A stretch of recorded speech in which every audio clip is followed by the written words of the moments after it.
go. Good morning, podcast land. This is Jeff. And Chad. And this is the Catholic Dads podcast. Welcome back. And we might be a little bit late this week. I apologize. That was my doing. It's all Jeff's fault. It's all my fault, and will continue to be my fault. It's just been kind of a crazy week, man. This is I don't know how your January's been, but it's only, part of it's the holiday kind of we call it holiday hangover, where you finally are putting all the Christmas decorations and stuff, but then gosh, it's just the year seems to just hit hard as soon as you get back to work and everything else. So it's been crazy. Ours has been ate up with a lot of house stuff and college stuff for Evan. So nice. It's like it's been hectic this week for sure. Yeah. But in a good way, just like it really a lot of excitement this week for us. Yeah. Touring U of H campus and then having the house walkthrough, which the house is just beautiful. And I just can't stress enough that we've got a white house and we have a 15-month-old. So that's going to be interesting. Yep. Markers all over the place here at the red house and over his body. Mm-hmm. So that's going to be interesting. It'll be marks of love all over everywhere. Yeah. It's called Marks a Lot, right? Mm-hmm. It's a Marks a Lot. It marks a lot. So since we spoke last, we had a major snow freeze episode here too. What did you guys do for the snow days? We stayed here. We stayed inside, with the exception of to go out and play in the snow in clothes that are totally inappropriate to play in the snow in. We went through every sock that we own. Man. Yeah. Cloth gloves and socks on top of those, and water just goes through them, pretty quickly. So that's what we did. We made snowmen and played. The boys actually wanted to play football out in the snow, so we did some outside time. Nice. But then just came in, and I actually had the fireplace going here, which was really nice. That's fun to have the fireplace go, and everybody kind of huddle around, and you get hot chocolate, and it was just like, this is what it's about. But I mean, you know what? This is Houston, and I've come to realize I don't really like cold weather. Yep. I mean, I like cold weather.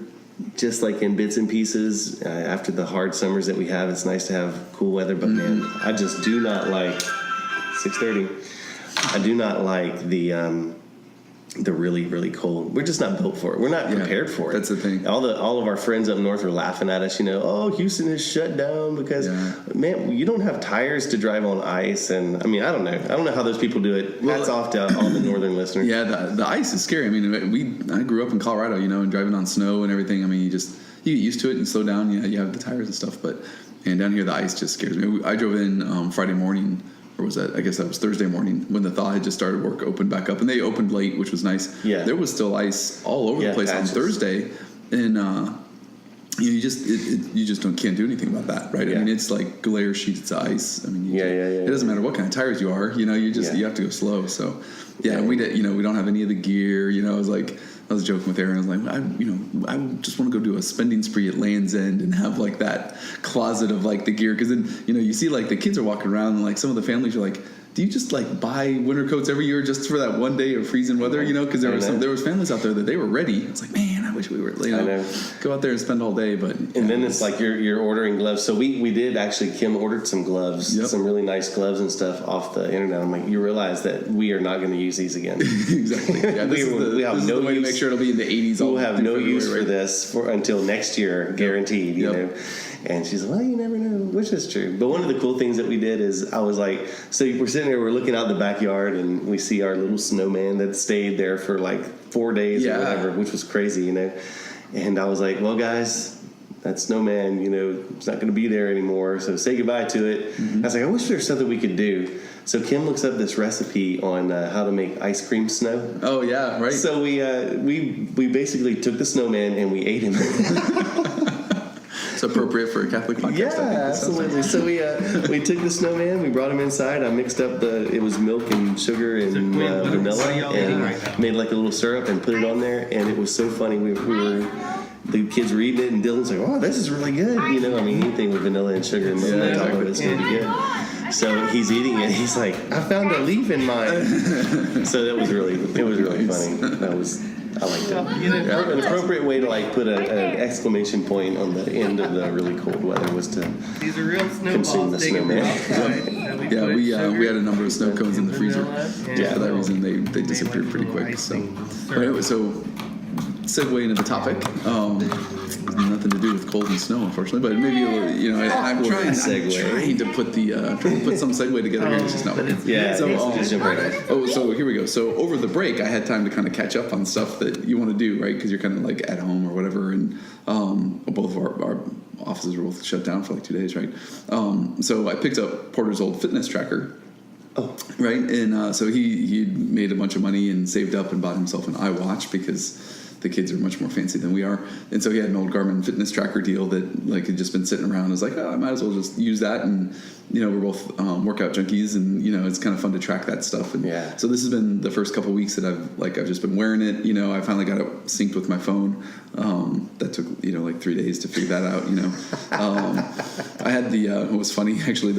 I had to count the date, the year wrong on the watch. Right? Oh my gosh! So the phone was like trying to sync, but then the years didn't match up between the phone and the watch, and so I don't know where anyway. So I got that all fixed, and once I got it fixed, man, now it's working great. Right? So you did a lot of work a couple years ago. Yeah, exactly. Yeah.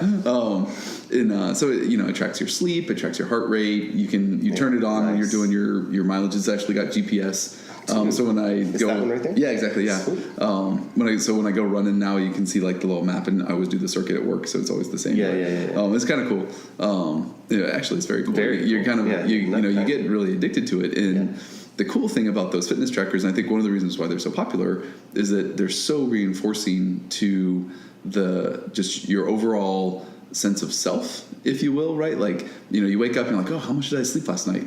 Well, when you went to bed. Right, but there's like it measures your movement and tells you deep and light sleep and all that. You're like, man, I got a lot of deep sleep last night. That's great, And then you go and you work out. Same thing. You can see that heart rate. There's kind of this feedback, and then of course all of these have these goals that are built in, right? So it started with the Fitbits and like the 10,000 steps, and now it's got intensity minutes, it's got cardio minutes, it's got heart rate zones, it's got sleep goals, it's got step close, like how many stairs, flights, how many flights of stairs. It's got all these goals, right? And so when I check it, and I'm only checking it 2 or 3 times a day, but all those goals pop up, right? I'm like, oh man, well maybe I can just do one more flight of stairs today. And like even like yesterday, to make a copy of something, I took the long way around, because I had to like get rid of the move bar. So it's really cool, right? So do you use one? Do you have one? Yeah. So I had a Fitbit that I wore. I never took it off, and the first one died on me. The second one fell apart. So they sent me. Kudos to Fitbit. They actually it was within the 1 year of getting it when the first one died, and then I had the other one for I guess over a year, and it just like literally fell off my arm. And it was, and it's I guess I could have. I don't even know. It's kind of vague on why I stopped wearing it, because usually I'm a very frugal. I guess that's the wrong way to put it. I like to get my money's worth out of things, so I will run things into the ground. So I'm kind of surprised by myself that I didn't like try to find some way to fix it to put it back on my wrist. But I don't have one anymore, so I haven't used it. But I do look at these watches with envy a little bit sometimes. I'm eyeballing your Garmin over there. It's a little bit thick for those of you in podcast land that can't see it. So it's a little bit. It's just tall. It's a little bit tall to get used to. But but I love them, and I agree. And I think I know where you're going with this. I think I can see where you're. I'm going to set you up. We'll see if you can just dive right in.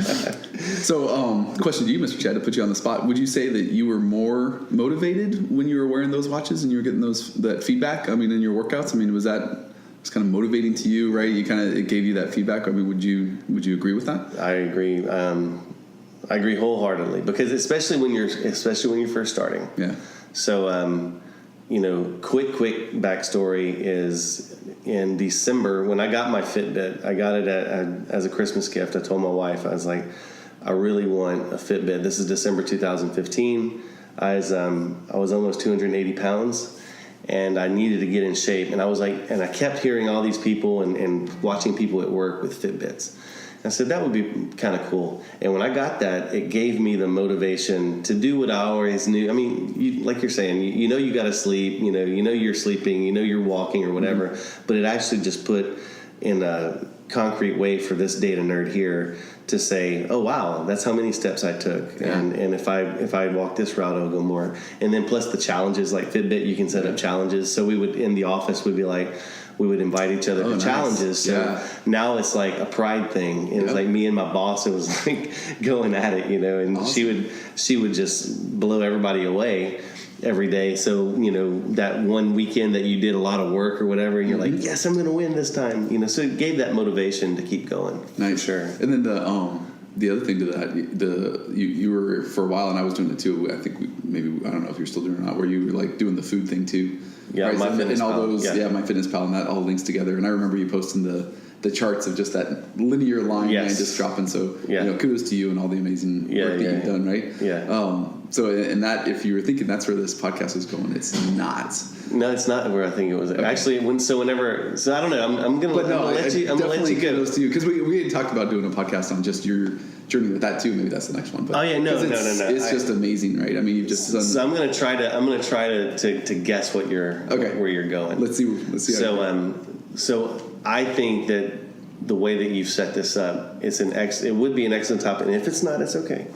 But to say like when you are getting that feedback, like maybe into something new, and you're trying to like progress in it. So like right now, and we've talked about it a lot. We could almost call this podcast, faith and fitness or something like that, because there's so many likenesses between a fitness journey and your faith journey, and working out physically and the spiritual workout and the exercises and whatnot, that it's like that's kind of like where I kind of see this going. I don't know if it is, but then the second thing could be, we had talked about all these, we had talked about doing a podcast on phones and apps and things that you could use to kind of help, your progress. So it's one of those two ways, I think, is where you're going. So you nailed it, right? It's the first one. It's absolutely the first one. So, I've been looking at this, tracking all this stuff and all that. And, it just, that feedback that you get is so good and so positive and like so motivating, and, I'm sitting there looking at this, and it's great for all the fitness stuff. It's like, where in our faith do we get that feedback, right? And how could we? And I didn't even realize that it was related to the app thing too. So, and that wasn't where I was going. But literally, like the silly vision. Said 10 Hail Marys today. Like get the almost Hail like, Mary badge. Yeah, exactly. Yeah. So you have like you have your Fitbit on one hand, you have your like SoulBit on the on the other, right? And you're like, I prayed for like 10 minutes, and like SoulBit is patent pending. That's right. The Catholic Dads Podcast, 2018 trademark. But yeah, I mean that and we don't want to ever be in a spiritual world where we're checkboxing, right? And that's obviously not what I'm talking about. Yes. And that's. Hopefully, I don't even need to say that. That's not where we're going, right? But we're looking at this, and it's like, because I'm definitely struggling, right? And we're not doing this podcast because we're holier than thou anything. This is our struggle, and this is our journey as well, and sharing it with you guys. And so as I'm looking, start of the year, January, and just even doing this podcast is a regular thing in my life, where you go, man, I'm going to do this podcast again this week, and where am I at my faith, right? Where am I, in again, nothing quantitative, right? It's all qualitative, so, we've talked about the Wednesday fast, I've fallen away from that practice. We've had some things come up, on Wednesdays, still making the Thursday morning mass, but where am I fitting prayer life in? Where am I fitting the 10 rosaries a day? Where am I fitting, and so that's 10 rosaries a day is a bit much. It's a bit much, maybe a bit much. But something like, the liturgy of the hours, the religious, part of their call is they have to do the liturgy hours, right? That's a requirement of their vocation. It's not a requirement for our vocation as lay people.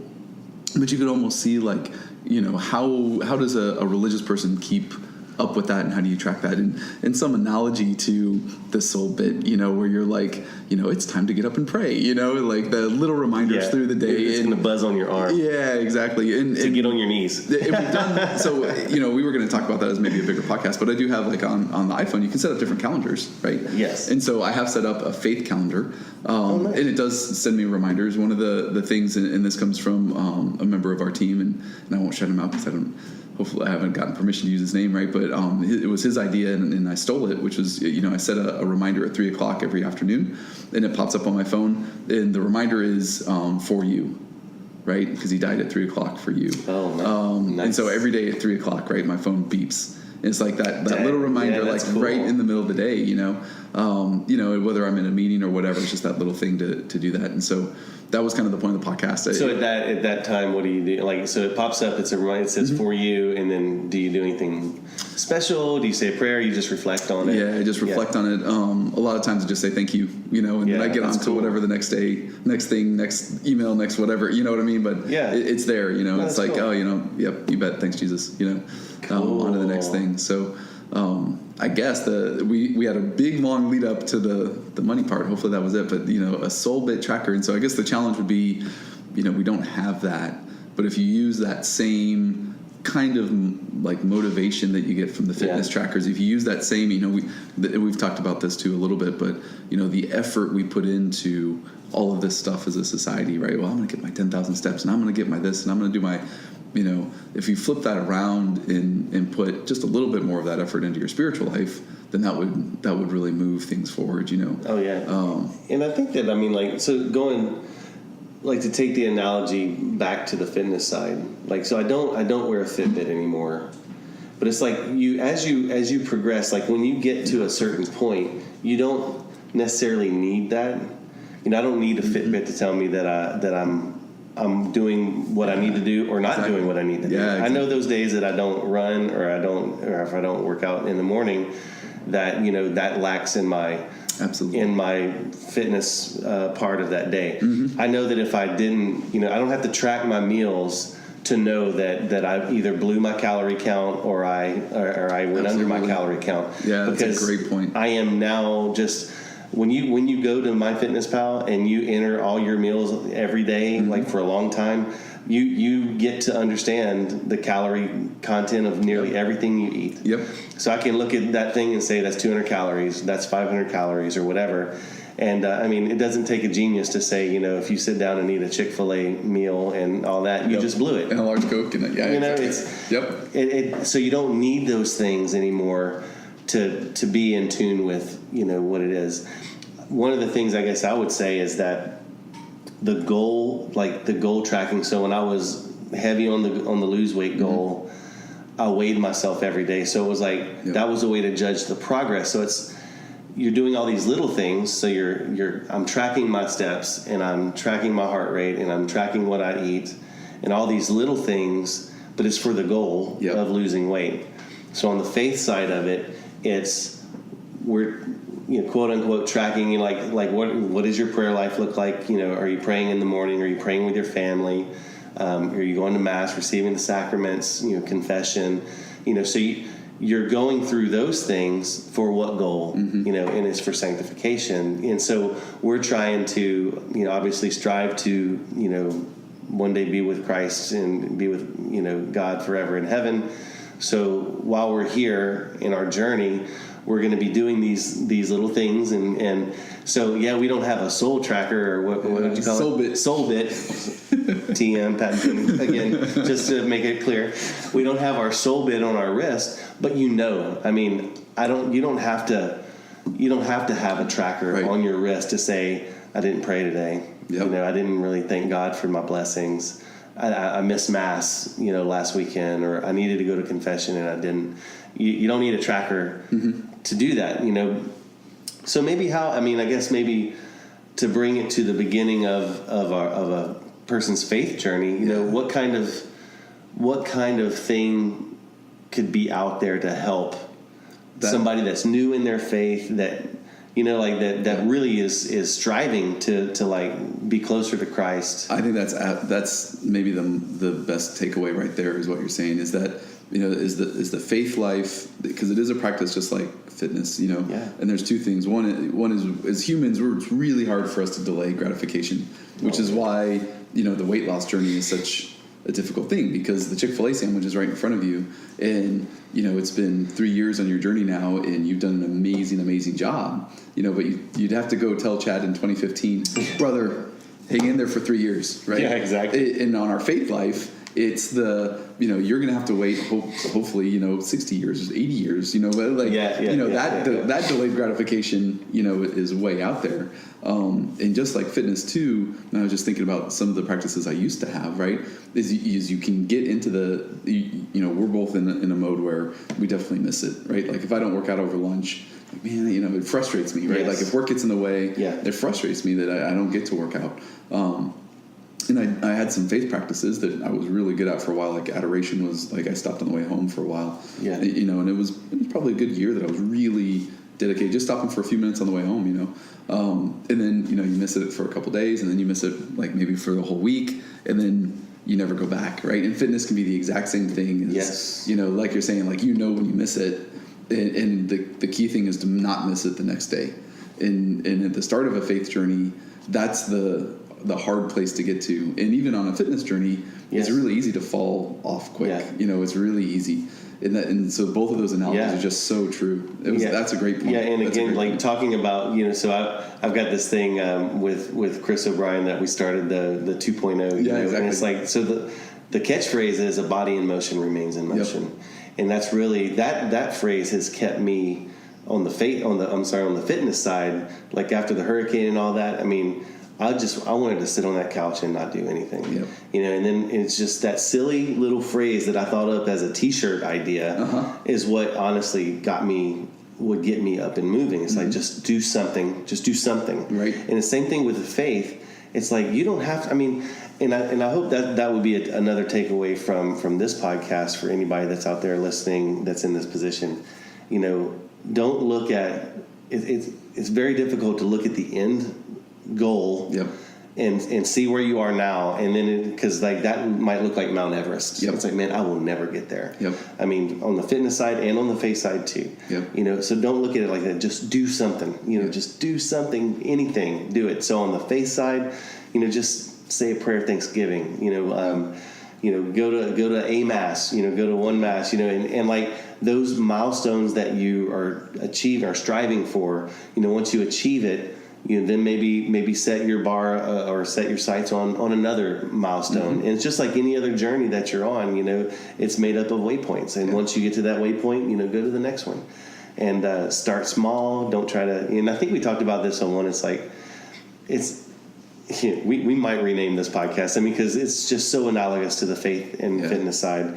But it's like you don't go to the gym and just start lifting, bench pressing 250. That's exactly right. You got to build up to it. And to that point too, the analogy there, I had Father Rafa, shout out, spiritual director. He once told me in spiritual direction, look, I'm a religious, and there's certain expectations here, and you're a lay person. You've got a family, you've got kids, you've got a job, you've got, you have certain obligations to our faith, and you're called to that. But don't ever feel like you're somehow deficient because you're not doing the liturgy of the hours, right? Exactly. Because that's what we have to do. And so to your point of the gym, there's a guy that's trying to be an athlete in that gym, right? He wants to go, he wants to deadlift 550 pounds, right? Yeah. That may not even be your goal, And so his fitness journey is going to look completely different than your fitness journey, but you're still moving, right? Yeah. And both of you are still moving. That's right. And the spiritual journey is the exact same way, right? You're going to run into folks that they've got a sanctum in their house. Right, they've got a prayer area, they've got a chair. They wake up every morning an hour early, and they're a layperson, and they do that, and that's their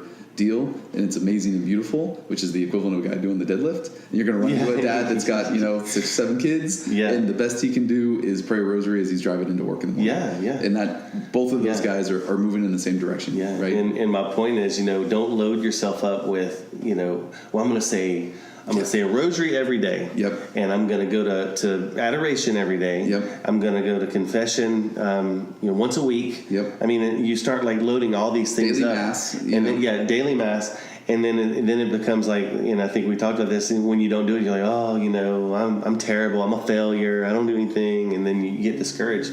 And just add one thing. Yep. What did you do last time? And just add one more. Yep. Awesome.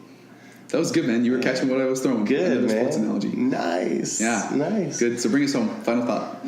I would just say, again, don't get too caught up with, number one, don't get caught up with the Joneses and keeping up with the Joneses.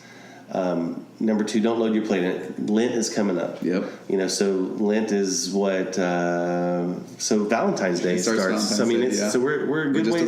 We're a good ways off. But I mean, you're going to be probably tempted to like load up your plate to say, exactly. I'm gonna give up, everything. I'm giving up chocolate and sweets and Cokes and coffee, and I'm gonna do all that, and then I'm gonna, you're gonna lay out a whole bunch of things that you want to do. I'm gonna say, pick one thing. Yep. Just pick one thing that you will do, and make it something that is, that you're gonna stick to. Because I think one thing, a simple thing done well, will give you more benefits than trying to like load up a whole bunch of stuff and then kind of faltering on it. I agree. So thank you, brother. That was great. Man, that was awesome. Cool. Well, thanks for hanging with us today, and hope you have a great day, blessed day, no matter what time or where it is where you're listening. God bless you guys. Thanks for listening. If you want to see a Facebook Live podcast, keep sending in those IMs. Yeah. It's going to take more than a couple. It's going to take more than a couple. But find us out there. We're on Facebook. We're on iTunes. We're on those other Overcast is my favorite now. So podcast things. Drop us a line. We have an email.